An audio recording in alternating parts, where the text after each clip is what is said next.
Welcome back to Signals on 91.3 Lagos Talks. Well, Signals business will continue next week Saturday. This morning we're looking at the Japa Syndrome, two sides of the coin. I have with me somebody.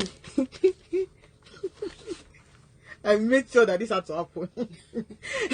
I had to just make sure that it had to happen because he wanted to dodge. I said, no, you will come like this. So we're talking the Japa Syndrome this morning, and she is the Chief Digital Officer at FBN Quest. She's also an author, right? And she's a strong executive with over 17 years of experience focused on preferring innovative solutions to real-world challenges within the private sector and strengthening the startup ecosystem through partnerships and impact programs.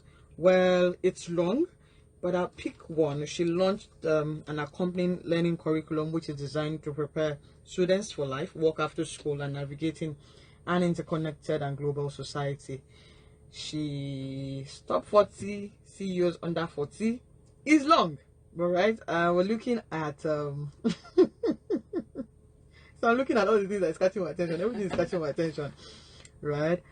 She also founded the Tech Start Africa, an initiative focused on empowering students interested in starting a career in technology and equipping them with the requisite knowledge and support to break into the tech field. Well, welcome to Signals, Lola Aworonti Ikugu. Yes, you have the mic. Thank you so much. Pleasure to be here. Good morning. Good morning. Now, we're talking the Japa Syndrome, two sides of the coin. What are your thoughts? I think the good thing about, or sometimes we only see the negative, but definitely I think the key thing about the Japa Syndrome is that there are two sides of the coin where there's the good, there's the value. It's important that people leave their countries, explore the world, and potentially, of course, hopefully bring back some of that knowledge back to the country. And so it's definitely two sides, going and coming. It's always a constant. Okay, so this morning I saw this, I don't know, I think it's a list of a university, an American university, where half of the class are Nigerians. and we want them to interconnect. So when we're going to class, because a lot of people are going for study just to be able to leave the country, right? And when they go, I'm supposed to meet a white person or an Spanish, but I'm sitting next to my Nigerian. I'm wondering, okay. So, to be honest, right, just even looking at the statistics, for UK, Canada, America, there's been at least twice the amount of people over the last 5 years that have actually traveled, and I guess that's because of things like, our country. I mean, people are tired, yes. Japa is really get me out of here, kind of thing, and they just want to go. So I guess it's a different dynamics in the sense that, now, you have classes just like that video where almost half of, in fact, more than half of people are actually your former classmates, from Nigeria. And, the truth is it gives a different experience, and it might not be as diverse, at least in your class. But I think, of course, the UK, America, Canada, they're still really big places. So you still get to mix with people, as you need. It's a big world. Now, you have a book, Lagos to London. The question is, why not London to Lagos instead of these investment opportunities? So I think, for me, maybe I should give a bit of a background as to why I wrote the book. So I think I myself, as a young person, I was born in Nigeria, lived abroad for a while, but largely came back and was living in Nigeria. And then I tried to get into university here. I think at that time I wanted to study medicine, but JAMB just kept frustrating my life. Jamming he kept jamming me. So I think in the end I got into University of Lagos. I think they gave me, I got a course, cell biology and genetics. And then my parents were like, but what would you become? Even me, I wasn't sure. I'm sure that people have become things, but I just wasn't sure at the time. So they were like, no, we must find a way to take you, abroad for better opportunities. And so they helped in applications. Computing was a big thing at the time. So, eventually I got into a computer science foundation course. And, that's how my life in the UK started. I come from a family of 4 children. My father is a petroleum geologist, my mom a chemistry teacher. And I'm the number 3. So I was actually the first one in my small nuclear family to actually travel abroad to study. So it was quite a big deal. I felt under a lot of pressure, like, I can't come and now fail the family, they've sacrificed, they're the one they're spending all their money on. So I remember going to the UK, with that view that I really had to do very well. And getting there and realizing that it's actually challenging, so maybe this thing is not paved with, gold, like we may think, like, because it's almost like when you think that once you leave, as you arrive that abroad now, your life is, do you understand? Money, they're just sharing it on the streets, And I realized that was not the case, There were a lot of Nigerians who were security guards. In fact, most of the security guards in London then, seriously, they were black, from some African country, largely Nigerians, People were doing all sorts of jobs, 2 jobs, working in the day, working in the night. And I realized that, I hadn't even worked before, You just have read yourself biology in uni, like. Do you understand? And you realize that, your mates, 16, 17, they are working, part-time, so, in the UK. And I realized it was just a completely different dynamics. And you really have to make up your mind and work hard. And, wherever you are, there's no easy money. There's no calling mommy. Do you understand? I had to be independent. So for me, it was a real learning lesson, and finding my way. I know people who lost their way. People would you tell us how old you were when you left? I think I was about 17. Okay. Yes. So let's just say that. Yes, exactly. I was about 17, and it was just like, wow. People were deported. So many things happened, during that time. People were doing fraud just to make it. What kept you going? It was really that. So when I was leaving, I remember my father said, and I don't know why he said it till now. He said something like, "Look, Lola, just remember that you have a return ticket, and you can always come home."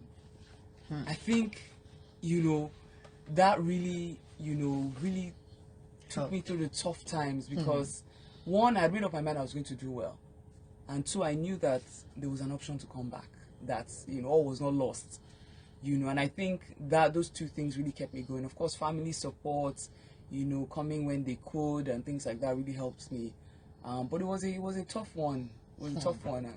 So I asked how old you were when you were leaving, because we realized that and I'll try as much as possible to be nice, but we had a case within the week where a 13-year-old girl who is in another country was trying to battle having to settle. So she sends us a message and says that, and then she was having issues with I think they had a debate in school whether they're pro or support of LGBT and all of that. And she's 13, she's sort of trying to balance. Now, what are your thoughts about children leaving very early and then having, we have our own values here, and then they go abroad and they can't seem to steady? Honestly, it is so difficult. I think sending your child abroad without family is a big risk. It's actually a very big risk, and it can really turn out anyway, because it's a completely new environment, different values, as you said, and I think it's a brave thing to do, and a lot of parents do that because they want a better future for their children. So it's not as if they want to abandon their children, but I think at that age there's a lot of support that is required, and leaving your child like that can of course come up with good or bad. I think ensuring that you have ability to go and see your child or keep in constant touch, because sometimes it's not even enough leaving them with some auntie or uncle, because sometimes London is something else, or the US, people are different, perhaps not as, I wouldn't say maybe not as way, I don't want to say generous, but in a way, like people say that if you are in Nigeria, maybe you don't have money. You see it. You still eat somehow. You eat. You know, Somebody somehow somebody your neighbor will, cook. Somebody will just say, so I might say, how are you? Just take something. It's different so with dollars and pounds, because I mean it's dollars and pounds. These people are working for that money. You know, they are managing the light, electricity, spending. You know, so the culture is even different. So, you know, their time is so valuable, you know. So they can't afford to waste time. They can't afford to, you know, they're working really fast as well most times. So, you know, it's even hard to leave that responsibility to someone else. So it's really important that if you can, you know, of course, instilling the right values as much as possible before your child travels, but also ensuring you're in constant touch. And that's one of the reasons why I actually designed the curriculum that comes with this book. You know, it's about, you know, it has things like, it's about 10 lessons, you know, understanding values and ethics, adapting to cultural change, networking, developing resilience and setbacks, because I realized that, look, there's a bit of a gap where, you know, you just drop your child thinking, they are fine, and they face things that you never knew they could face, you know. Now, with the recent, now what's coming to mind is at the recent concluding with Wimbase, there's a lady who said, if you japa, you can still japada. Yeah. Now, do you think, let's say in a year or two, in a year or three, people that have gone will come back? What are your thoughts? Yeah, to be honest, I have a lot of thoughts on this this topic, right? Yeah. Because I do believe that it's important to, you know, be able to leave and have the option to come back, you know. And I think that a lot of people will leave and come back. You know, something about the book as well is saying that, look, it's really about your own, finding your own place in the world. Like, you know, there are characters in the book that traveled and then came back, you know, and made it in Nigeria. There are some that stayed in the UK and made it there. So it's, people would have their own different paths to follow. Not every path is the same. But I think that if I'm going to project, I do think that a lot of people will end up coming back, because a lot of people have left, I mean, to study, you know. Some people left just to study. Doesn't mean that they have visas, they don't have jobs, like waiting, right? So some people will go, some people will get jobs, some people will return because they don't have jobs, you know, and they cannot stay, you know, illegally. You know, some people will, of course, stay and be lucky and, you know, get jobs. But I think inevitably there will be people who will realize that, you know, well, I mean, you have to sustain your life there. You know, you can't be living on, is it Naira in a pound economy? You know, people cannot be sending you money, you know. Do you understand? If you do understand, you have to just be able to take care of yourself and come to that realization. Now, you have visited over 35 countries. Have you ever had the urge to stay back in one of these countries? Like running away and like you don't want to come back? You know, I think Nigeria has a soft spot for me. And no, you know, because I said you can return home. You understand? Exactly. You know, I guess the truth is there's an option to stay in different places, which is nice. And I think that, you know, that's also one of the benefits of people that travel. There's an opportunity to have, you know, dual nationalities and things like that. And those things are always good for yourself, your future, you know, even your business, wherever you choose to settle. So those are some of the pros. But I think for me, especially, I do have a soft spot for Nigeria, because I actually had the choice to stay abroad and I was doing really well. But myself and my husband decided to come back because we felt that, you know, there's just a lot of potential here, and there's a lot more of our potential that could be unleashed here in Nigeria. You know, my parents are also here. You know, they're getting old. You don't want to stay inside the cold. Just, you know, exactly, and you know, spending that time with them as well. I mean, although my siblings are abroad, you know, I know Nigeria can be tough. Some days I'm just like, what am I even doing here? You know, you go to the airport. What am I doing in this country? You know, nothing works. But I believe that there is hope. You know, there's hope. Okay. Yeah. If we know ginger, let's talk about For people who are going and for people who are coming back, before I tell you to read a portion of the book that you like, right? Let's look at talent. We're losing talent. And I think recently some of the banks had issues, and somebody came on Facebook and said, see, all the people that are supposed to take care of your IT have gone. How do we replace the talents that are leaving? Yeah, so I actually moderated a panel, I think it was 2 weeks ago or 3 weeks ago at the FinTech Nigeria Week, just actually on this talent issue, because it's a huge issue. It's actually what they're calling the employee market now, where I mean, there's just opportunities for people that, you know, were not there. And, I mean, tech talent had always been, you know, not so much. I think, if I'm right, from statistics, there were only even about 100,000 or so software engineers, compared to millions in, like, an India, for instance. So it's always been hard. So now, with the Japa, honestly, people are just not around. They've left the country. Some of them are working 2 jobs as well. Even if they say they are working for you, if it's remote, you know, they are still working another job. So it's been really tough. But I think that one of the things that we all agreed was that we need to work to build a talent pipeline, and that's the only way, you know. And we need to start early. You know, things like our even primary schools, secondary schools, we need to start including things like technology, like some countries have. I think Kenya also did that recently as part of the curriculum. You know, we need to start training people, you know, for free, you know, where possible. You know, I know there's already a lot of development schools, but, you know, we all need to, private sector, everybody, public sector, we all need to work together to train even students that are finished, that don't have jobs, or, you know, to actually understand technology, because it's actually the backbone of so many things. And, you know, sort of from that pool, we can all take from it, you know, for however long, you know, till they go, you know, but at least it's something. Exactly. Well, that's true. Now, our greater exports, you also said tech. How can we make Nigeria the new Silicon Valley, where we have other people come back?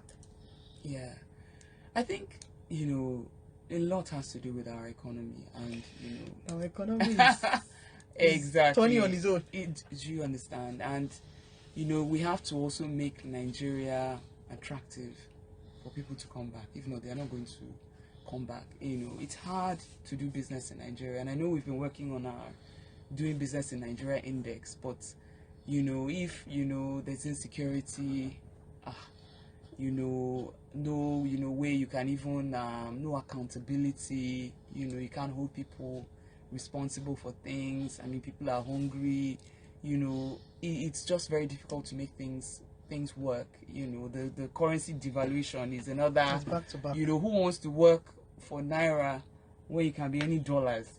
I mean, do you know what I mean? Yeah. How patriotic are you? You know, 800. You know, with that in itself, I mean, even people that never really considered going abroad, they're actually starting to consider, because even if you want to say your children, you know, by the time you try and change money, businesses, I know businesses that are collapsing because a lot of them relied on imports from maybe for their raw materials, but then they cannot get dollars at the rates that they want. So they cannot, the business is no longer viable. You know, so it's really it's a big problem. I think we need to work to make the country itself, you know, attractive, you know, so that foreign investors as well can come in, you know, they can of course tap our talent, and, you know, there's structures in place. Stop tapping the talent. Let's tap their talent. Well, while I give you these two signals, and we're talking the Japa Syndrome, the two sides of the coin, if you have questions for our guest, she's here to answer. The numbers to call is 009-191-3913, 009-234-5913, or WhatsApp 009-234-5913. If you have questions or comments, now is the time to do so. So, are you ready for us?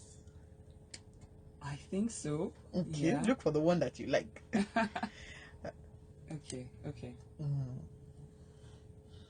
Should I start? Okay. Yeah, go ahead. So Remi is one of the key characters in the book. She's a young girl who her parents sort of run a law firm, a successful law firm in Nigeria, and they felt that she should go abroad. She was the one who was going to study law. No one asked her, as typical African Nigerian style, what she wanted to study, and said, look, she will be the one to study law and come back and run the law firm. And so they took her to the UK. And there's also Namdi, who is just a hustler. He wanted to study abroad, the strikes and everything. He didn't have money, and he found his way to the UK. So I'm going to tell you a little bit, we'll read a little bit from Remi's part, and this is from the beginning. Remi, so I'm going to start now. Remi, what are you saying? Repeat yourself this instant. Remi didn't see her father angry this often, and it scared her to think she had made him so mad. Barrister Coker's anger was like a volcano. It could sit quietly for decades until something made it seethe and consume everything around it. Remi mentally prepared to bolt out of the room if his anger got any worse, not daring to hold his gaze longer than seconds at intervals. She stuttered through her response. Daddy, realizing she hadn't given any thought to her response, she stopped short. She tried to piece her words together in her head as carefully as she could manage, but nothing felt right. Then, feeling the weight of the moment, she began to cry. She had let her parents down. I dropped out. I just couldn't study law anymore, Remi replied, wiping her eyes. You dropped out, Remi? Mr. Coker boomed in annoyance as he sprung out of his chair. And we are here for your graduation tomorrow? Remi flinched, keeping her eyes on her father's frame. How? Mr. Coker yelled. What do you mean you couldn't study law? After all these years? My God. He turned to his wife, who was already at the edge of her seat, torn between pacifying him and echoing his disappointment, as Remi followed her father's gaze. She couldn't help but notice. It seemed her mother wanted to reach out for Mr. Coker's hand, but already had mentally retracted it. Understandably, she was angry too. Still fuming, Mr. Coker continued. Every time your mother and I called to ask how school was, you always said it was okay. Why didn't you tell us you were struggling? Remi? What wrong did we do to deserve this? Remi took in the words with downcast eyes and quivering lips, fighting back the tears that were now flowing freely down her face. This was certainly not the time for tears, but how else could she deal with the barrage of emotions that assailed her? Okay. I mean, this part is important. I should have listened, Mr. Coker lamented. They told me you were too young to be on your own, but I ignored them. Now we have to deal with this mess. He threw his hands up in resignation. Okay. I thought that was related to the question you asked, that, was she, So what do you think that we have a lot of Remis out there where their families are forcing them to, we're still at that point where families are saying, you know what, you need to read this because you want to take over the business. Now, where's that part for dialogue between parents and children? We know parents are the ones spending the money, but children are like, because really, you have wonderful parents, and kudos to them for saying that you cannot study cell biology. Come on, be good, yes. Right? And to other people who don't have that kind of dialogue with their parents.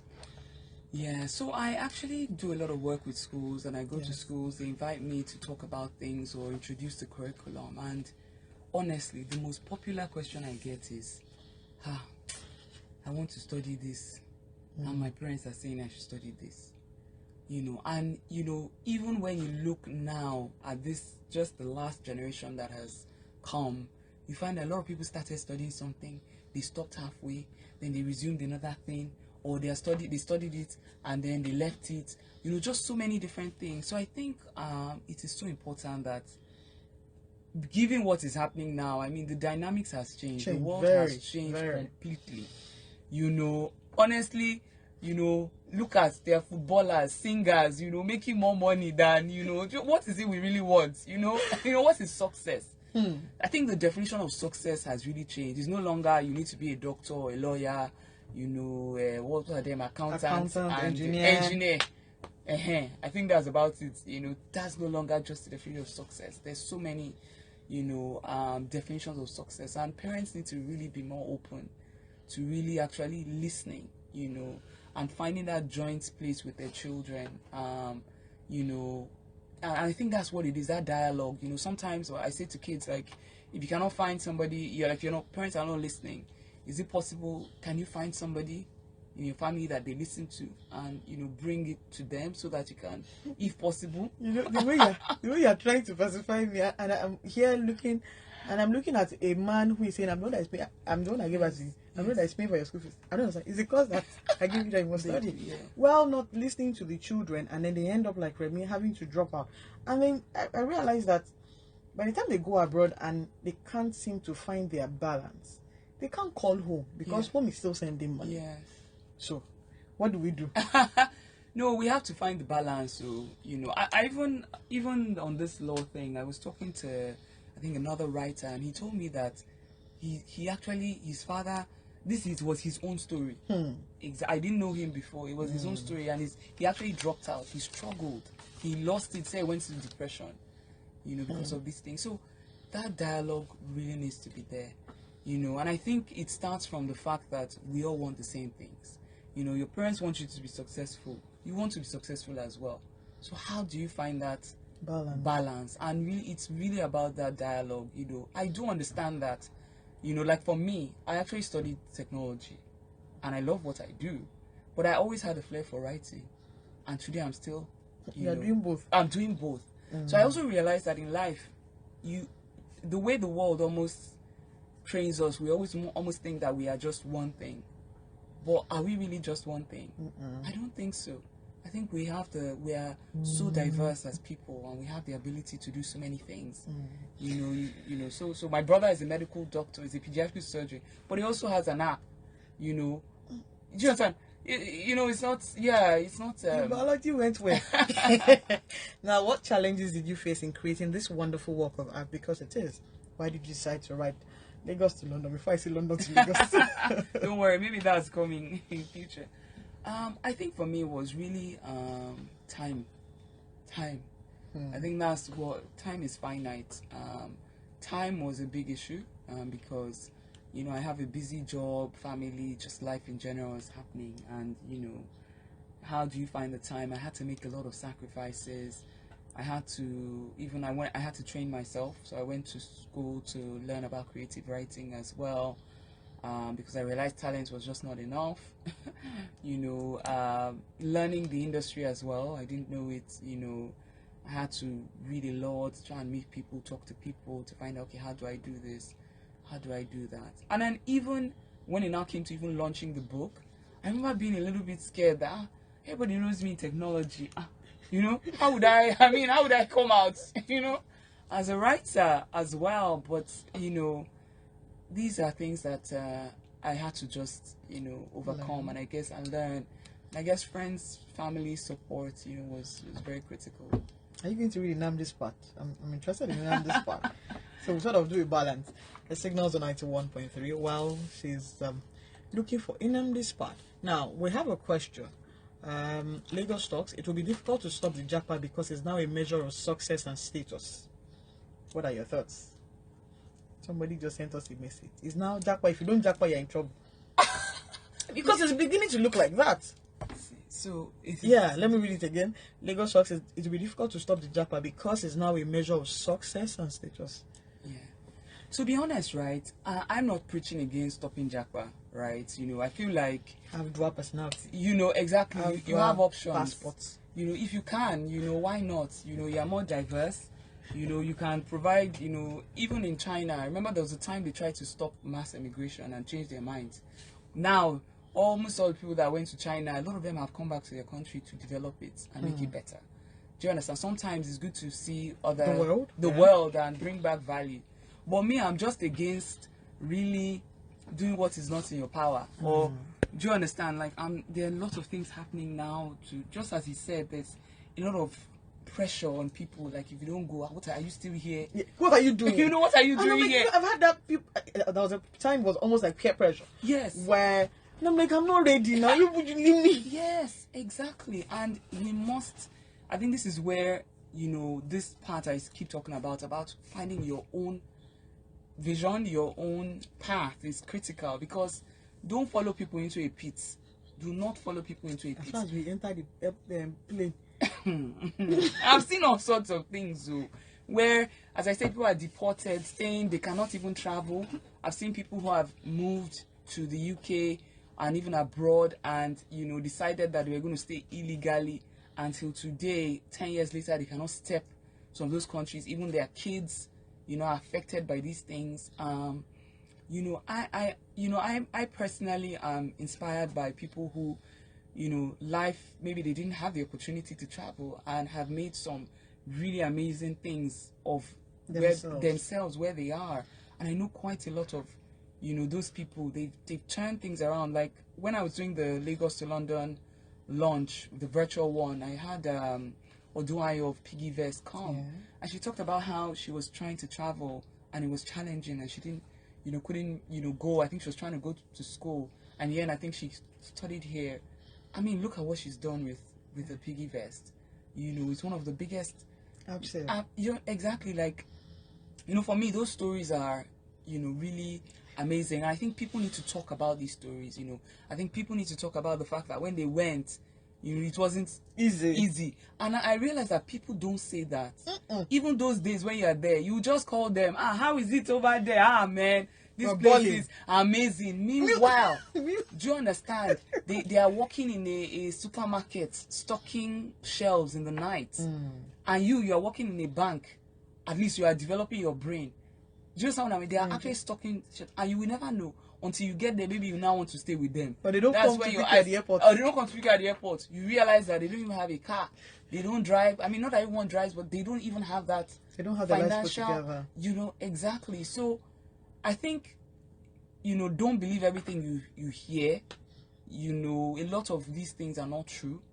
Wherever you go, there's no silver lining. You have to make it yourself. You have to work hard. Please. Don't fall into peer pressure. When you are ready, it might not be now. It might be 5 years from now. You may have done something. And I want to say that, like, for instance, I realize there's a tech talent and creative visa that the UK is giving. Okay. Now. You can use that. You can use that. It didn't mean that some people is now they're going, they've had their families. Some people it was after they finished school. Please.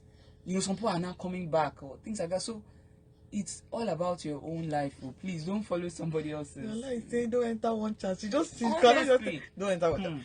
Read him Inamdi to us. So let me see.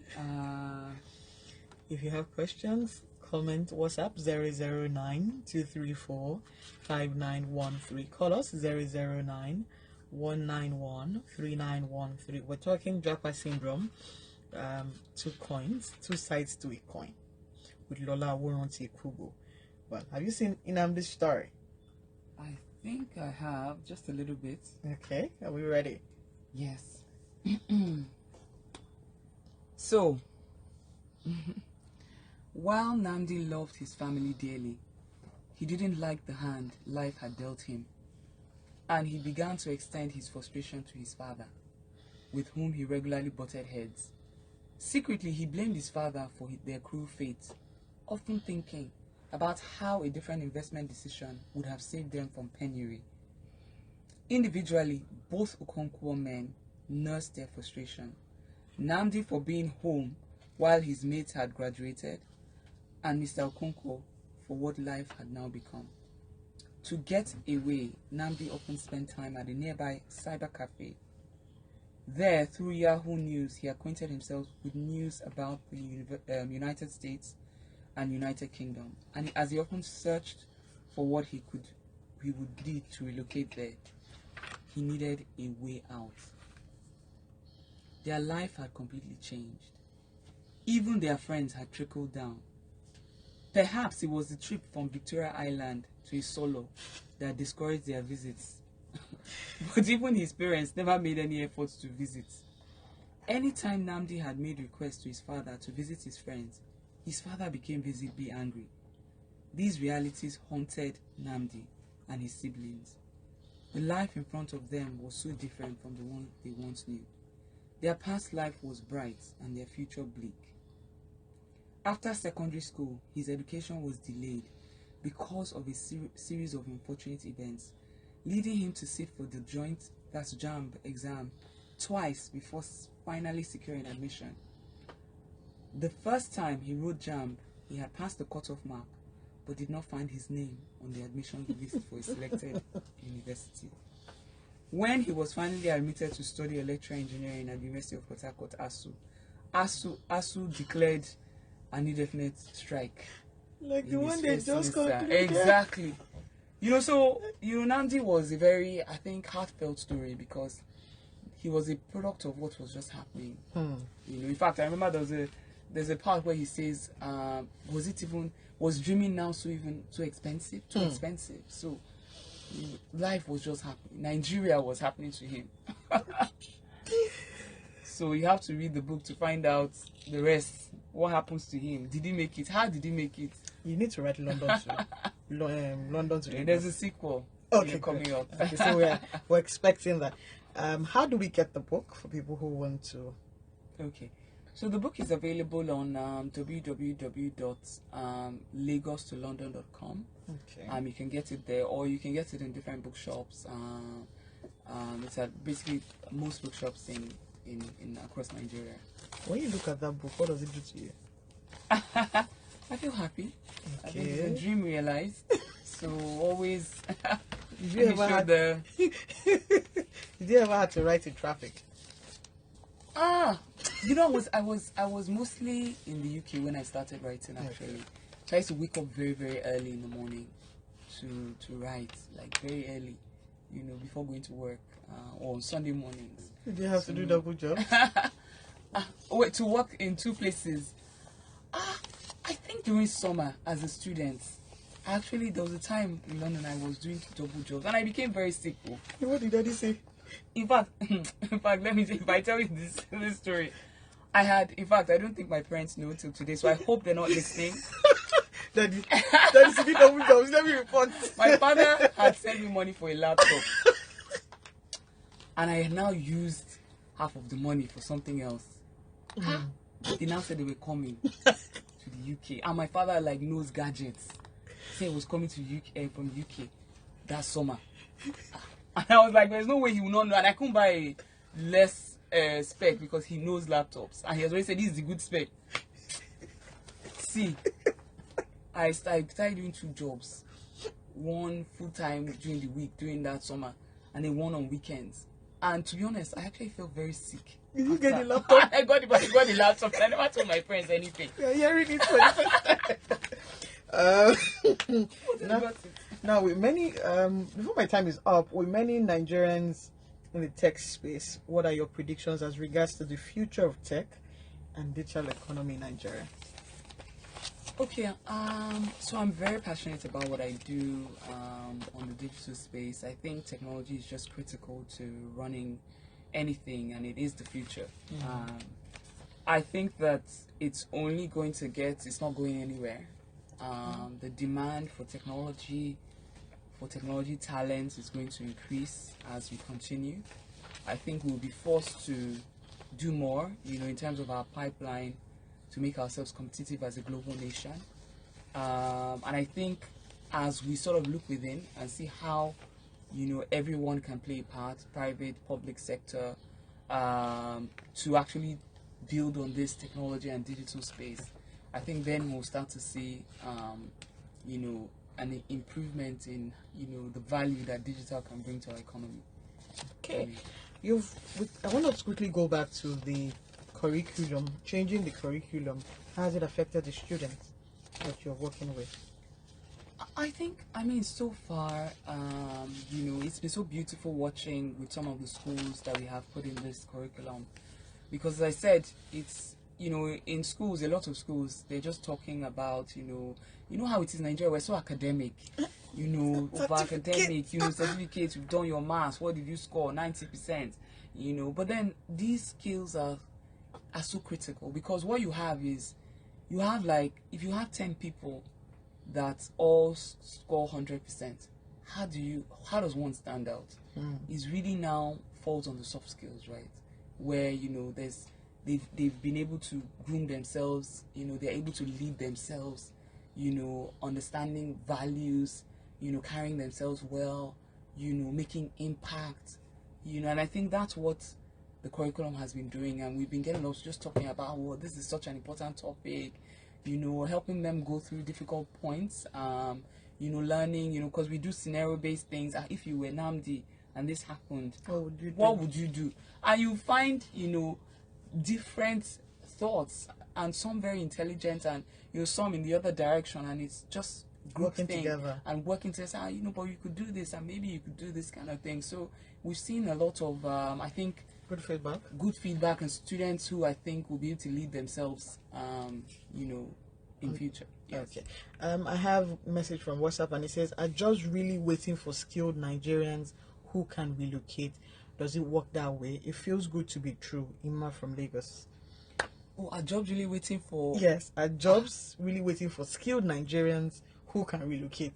See, Say I the know truth. it seems too good to be true, but honestly, there has been a very high demand for skilled Nigerians, skilled people. So if you say doing skilled, this. give us examples. So I give you an example. One of the companies I was working for, so I had like UI UX designers, product managers. You know, look, like 3/4 of them, of the people that are working with me, are no longer in the country. Some of them were hired from, you know, those days you would think that you have to like do something else first. Maybe you need to first put your leg in the country before you can get there. But now, you know, online, you know, you can get jobs. I know people who are working in Switzerland, strange places, Amsterdam, you know, UK, you know, and they were hired from Here in Nigeria, you know. So we are good now. No, we're good. Our talents are very exactly great. No, and I know. No, our talents are good. If you're skilled and really good, there's actually, this is your market now. But the painful thing is, we are losing them because is it that we're not making good use of them? So let's run a scenario quickly. So somebody's getting paid in naira, right? And another person comes and says, "Okay, you know what? I'll pay you $20,000 or $30,000 a month."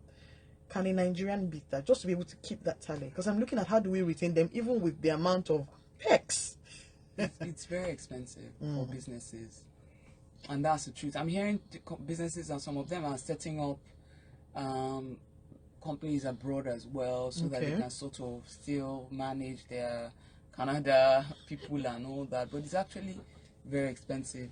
It's an expensive cost of business. You know, so I think that some would actually still do that. They would set up, you know, avenues so that they can still manage some of their talent and they can still work for them. But it's not everybody that will be able to afford that, unfortunately. So, you know, if you can, yes, but, you know, if you're working in Naira economy and you're paying in, But, you know, another thing that's going through my mind now is, can Nigerian companies begin to pay in dollars so that people will stay? But they're earning in Naira. They're earning in, that's the problem. If they're earning in dollars too, it's a different case. But if you're earning in Naira and you're now converting that money, and you know you cannot even get a good rate, and then you're now next thing your business will just be going down. But we'll keep the dollar. Our time is up. But here's the thing, right? You have strong 17 years of experience proffering innovative solutions to real world challenges. 17 years. Yes. In one word. So I didn't hear the question, my bad. You have 17 years of experience focused on proffering innovative solutions to real world challenges. Yes. In one word, look back at that 17 years. What has it done for you so far? It's been so amazing. And I feel like I'm on my path in life, and you know, wherever it may lead me, I'm happy. Okay. One more last question. So Lagos Rocks, not all jobs are IT based. What about electricians, teachers? Do we wait until they have all gone to Japa? So the thing is, actually, there's actually opportunities for some particular jobs, and that's how these things always. Some jobs will always be in more, you know, demand, like doctors as well. You know, those ones medical, They are gone. they are gone. Although a lot of them are complaining over there that, people ask, is this self-trade or slave trade? Because the way they are, some of them are, My friend is tired exactly, too. A friend of mine is tired. So these things is a balance. But I totally agree. Not all jobs are IT based. But the truth is, it's only if your skill is in demand. That's where you need to be. You need to be in a place where they are looking for your skills. And if electricians are not in demand, then they are just not in demand.